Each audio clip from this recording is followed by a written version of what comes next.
Suddenly, a soft, short laugh drifted to them from the side. I dare not call it great assistance. A clear and ringing voice said courteously, If it must be said, I was only doing it for Shizun's sake. Everyone present was a cultivator with supremely sharp senses, so no matter if they were near or far, at this moment they all turned toward Shen Qingqiu. Hundreds of pairs of eyes and gazes of every kind surrounded him from all directions. Shen Qingqiu opened his fan, silently using it to conceal part of his face. Luo Binghe strolled over, and a gust of river wind blew against his profile, rippling the hem of his black robes. The sword at his waist was Zhenyang's sword. Behind him, Mo Beijing walked to his left, chin slightly raised, while Sha Hualing's alluring figure was to his right. The long unseen Huanhua Palace disciples followed closely behind, and at the very end of their train was a small troop of demon soldiers in black armor. Shang Qinghua was mixed into the crowd, appearing here and there. He darted back and forth, movements as slippery as an eel and completely incongruous with the scene. The moment he and Shen Qingqiu came face to face, hooks seemed to fire from their eyes, entangling their gazes as 1,000 swords and knives shot back and forth between them. It was quite exciting. Luo Binghe cut through the crowd, stately and grand, then placed himself as the third party, standing at the last point of the triangle. A brilliant variety of countenances were displayed across the crowd, enough to compose a whole custom emoji set, especially those from Changqiu Mountain. There had been a time when they'd fought Huanhua Palace on sight, so now upon meeting an old nemesis, their gazes were particularly furious. But given what Zhahua Monastery had said, currently they were not enemies but allies, so they could only swallow down those feelings and show restraint. Are the two masters serious with this? Qi Jingqi said warily. Luo Binghe smiled. Is Peak Luo Qi worried that Zhahua Monastery has also been ruined by my influence?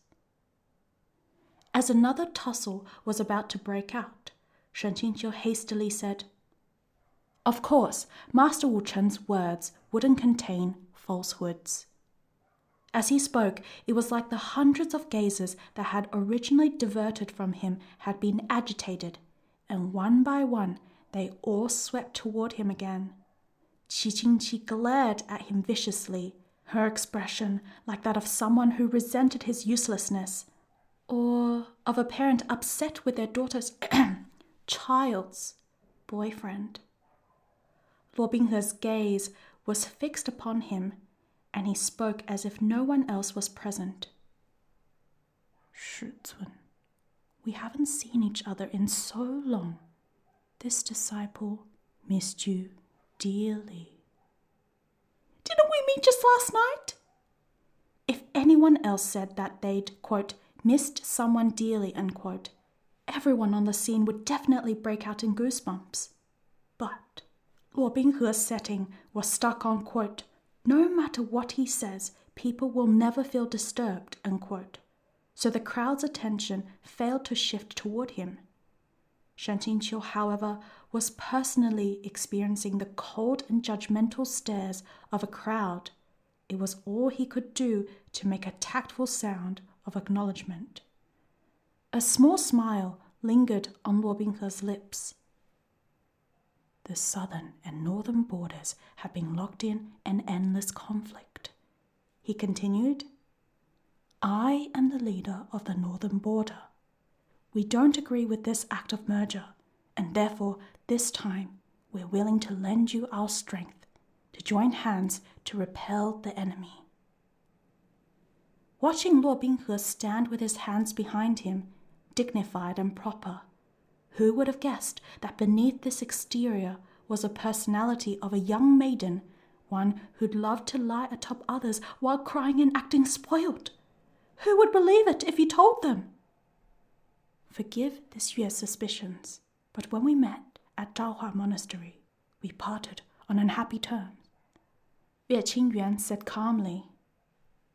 Now Palace Master Luo suddenly wishes to join hands with the cultivation world to repel his own birth father. I only do things for one person, Luo Binghe said shortly. I neither know or care about anything else. He hadn't said who the person was this time, but did it matter? Was there a point? On this snowy winter day, Shen Qingqiu fanned himself so hard his literature club appropriate folding fan almost turned into an electric one. If only he could blow all those gazers still aimed at him to somewhere beyond the 9 heavens. One of the sect leaders let out a dry laugh. Piglochen has truly raised a good disciple. He's been our cultivation world's tremendous fortune. Though he said, quote, raised a good disciple, the tone was no different from the way he might say, quote, married a good husband. When Shen Qingqiu heard this, his fanning began to carry a hint of murderous intent. Wu Wang looked like he was itching to beat these 2 degenerate creatures to death with his staff. If Benefactor Luo wishes to help us, there could be no better outcome, Master Wu Chen said hastily. We request that sect leader Yue handle overall management of the situation. The sects had always silently recognized Yue Qingyuan as a capable pillar during times of crises, and now he automatically slipped into the task of formation and coordination. I request that Zhaohua Monastery have their remaining manpower set up a barrier and impede Maigu Ridge's descent. It must be prevented from making contact with the river surface, he said. Master Wu Chen looked troubled. Of course we will do our best. However, the Luo River is vast, with great distance between the 2 banks. Without a place to stand, the foundations will be unstable and it will be difficult to set up arrays. Yue Qingyuan thought for a bit.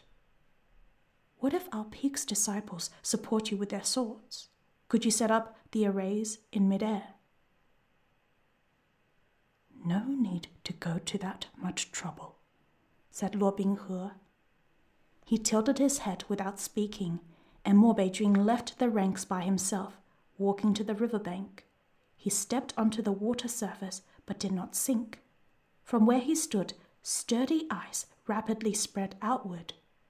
After a short time, a stretch of water had frozen into ice a meter thick, and that area expanded unceasingly, freezing the swimming fish in place. With only a bit longer, he would probably freeze the entirety of the Luo River's middle reaches rock solid. When it came to output, the demon race had a natural advantage. Gasps of surprise as well as expressions of displeasure rose around them. Wu Chen gave continuous thanks, but Luo Binghe showed not a hint of arrogance. He only looked back at Shen Qingqiu, his eyes very bright. Shen Qingqiu noted that he'd farmed quite a few righteous image points, and that the crowd's air of hostility and wariness was no longer as heavy. Satisfied, he couldn't help but say, well done. A smile bloomed on Luo Binghe's lips. Somehow, Shen Qingqiu's lips too curled upward. When he realized what his face was doing, he immediately tugged the corners of his lips down, managing to control his expression. Internally, he wondered, how come it isn't only tears that are infectious, but smiles too? Next, Yue Qingyuan delegated tasks. Tianyi Temple would continue to spread out to locations beyond the Luo River, where more phenomena of the merge were starting to occur. There, they would protect and evacuate civilians. After them came Changqiu Mountain. After pondering for a while, Yue Qingyuan said, "When the first wave of demons from the southern border breaks through, Baizhan Peak will meet them." Only 40 people had come from Baizhan Peak. Someone couldn't help but say, "The southern border has a great variety of demonic beasts, each more powerful than the last. Can 40 people really hold off the first wave of assault?" Imagine doubting the battle ability of those battle fanatics! Liu Qingge stood with a foot on some rubble, his sword tassel, white sleeves, and black hair dancing wildly in the wind. He didn't answer them directly, only coldly addressed the disciple behind him. "Those who don't kill at least 1,000 can go crawling to Anding Peak." Those 40 answered in unison, "Yes." "Don't discriminate against Anding Peak," Shan Qinghua muttered feebly. "Logistics above all, pride goeth before the fall," were their motto. Yue Qingyuan continued to make arrangements. Qiongjing Peak, Xuansu Peak, Qiancao Peak, each had their own station and duties. Shen Qingqiu saw how carefree Luo Binghe seemed, and he couldn't help but ask, "How many people did you bring? Not going to make assignments." The moment he opened his mouth, he felt countless ears pricking up, breaths pausing as they eavesdropped attentively. Even the whispers in the crowd had quieted a fair amount. The lovely Taoist nun triplets nearby let out curious giggles. "I brought everyone I could," said Luo Binghe. "The assignments are easy." As he spoke, he pointed behind himself at Sha Hualing and Mo Beijun. "Jiu Chongjun is hers. The ugly beasts are his," he said. "So you're making the daughter backstab the father again? This was practically—" "Anything else?" Shen Qingqiu asked. Luo Binghe nodded solemnly. "Yes." His face spread into a smile. "And Shizun is mine." Cuffs sounded all around him, and Shen Qingqiu felt like his face was about to fall off from shame. He closed his fan with a snap, holding it in hand as he adjusted his expression. "This master has something to say to the former Anding Peak Lord," he said sternly. "For now, go consult the sect leaders and discuss your plans for receiving the enemy." Then he fled right after, not bothering with anyone's response. He grabbed Shan Qinghua and, like lugging a dead pig, dragged him to a tree that was slightly out of the way. "Why aren't you dead yet?" said Shen Qingqiu. "You should have died 800 chapters ago. Why hasn't Mo Beijun snapped your neck?" Shan Qinghua straightened his collar. "Master Shen, you should have died before me. But you're still running around in perfect health. Can you really say anything?" Shen Qingqiu rested his forehead on his hand and sucked in a deep breath. "Towards the sky, bro, Great Master Aeroplane. Were you not held enough as a child or something? Huh? The original backstory for Shen Qingqiu that you mentioned was a sicko abusing him in his childhood. Do you really love writing miserable and tragic pasts that much?" "Tragic characters are more popular," said Shan Qinghua. "Bullshit! He got 2 common floods yelling for his castration, and you're telling me that that's being popular?" "Wasn't that because I asked the backstory?" Shan Qinghua presented his logical counter-argument. "Wasn't Bing He tragic? Wasn't he popular?" "He still had the gall to use Luo Binghe as an example." Shen Qingqiu whacked him with the fan. "Just how much do you like this trope?" he yelled. He thought of Luo Binghe kneeling miserably on the ground as he picked up the teacup, of his small frail body as he lugged heavy pails of water up and down the mountain stairs, of his huddled form at night, curled up in the woodshed's corner and shivering, arms around himself. Whenever Shen Qingqiu thought of these things, his heart clenched, perturbed. He wouldn't feel better unless he beat someone up, and that someone had to be airplane shooting towards the sky. Shang Jinghua looked at his face and said in astonishment, "Cucumber bro, what kind of expression is that? Don't tell me that you're distressed. I always thought you'd be the type to firmly stand your ground. Cucumber bro, I always thought that you were straight." Shen Qingqiu kicked him. "I don't have time for your nonsense. Tell me, how are we supposed to beat Tianlang Jun?" "Don't beat him," Shang Qinghua said, distressed. "Don't you find him pitiful? Though to tell the truth, I have no idea how to beat him, because I never finished sorting out the details in the outline." "If we don't beat him, you and I will be the pitiful ones. If you have no idea, think now. You were the one who created the world's logic. Your thoughts themselves are the outline." He hadn't finished speaking when Luo Binghe's voice drifted over. "Shizun, are you done? If you're about finished, it's time to leave."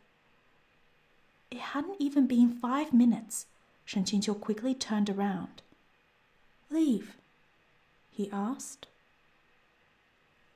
"Both sect leader Yue and I think it's best for everyone to send 10 people to extract the sword. Will Shizun go? If Shizun goes, I'll go." "I can," said Shen Qingqiu. After a pause, he pointed to Shang Jinghua. "And bring him." Shang Jinghua's face paled in shock as he pleaded with his eyes, "Cucumber bro, spare me." But Shen Qingqiu had already sauntered off. Liu Qingge and Bai Zhan Peak were responsible for guarding the ice.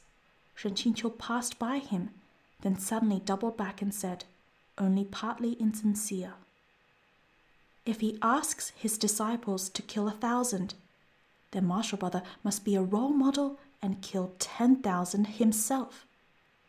Liu Qingge humphed. "I'll kill all who dare come." Not concerned this time. Liu Qingge thought for a bit, then reluctantly said, "Sect leader will be there." Luo Binghe tugged a corner of Shen Qingqiu's clothes. "Shizun, let me fly with you." Shen Qingqiu looked down at his waist. "Don't you have a sword?"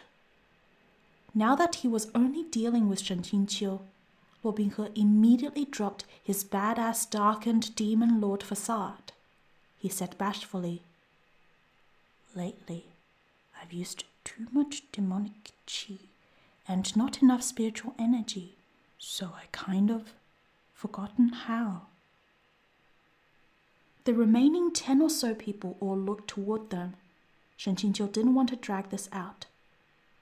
"Get on," he said recklessly. Their swords soared high into the sky, and the moment they entered Maigu Ridge, they descended. So Luo Binghe didn't get that much time to feel him up. They landed in a patch of jagged rubble. White rocks were densely packed into a forest, withered bones sprouting in the gaps. Looking up, eerie trees rose into the sky, pitch black in color, intertwined and interlocked, and unknown monsters' cackles mingled with the cawing of crows, the sound reverberating over the ridge. Before they could find Xingmo's sword, they'd probably have to search the ridge for a while. "Maigu Ridge has many demonic creatures," Shen Qingqiu reminded everyone. "So it would be best not to touch anything that looks alive." As a demon, and also because he needed to express how sincere he was about cooperating, Luo Binghe naturally situated himself at the forefront, and Shen Qingqiu walked with him, side by side. As the two of them walked and walked, Luo Binghe reached toward Shen Qingqiu and sneakily held his hand. Wu Wang let out a loud cough, Wu Chen chanted an "阿弥陀佛," and Yue Qingyuan's gaze serenely shifted to them. Shen Jingqiu's breathing faltered, his forehead, cheeks, neck, and ears flaming in unison. For some reason, he felt embarrassed and flustered, and he slowly drew his hand back. The moment Luo Binghe's hand went empty, his eyes immediately transformed into a snow-cloaked wasteland. He quickly laughed and said in a hushed voice, "What are you afraid of? They need my assistance, so they won't say anything."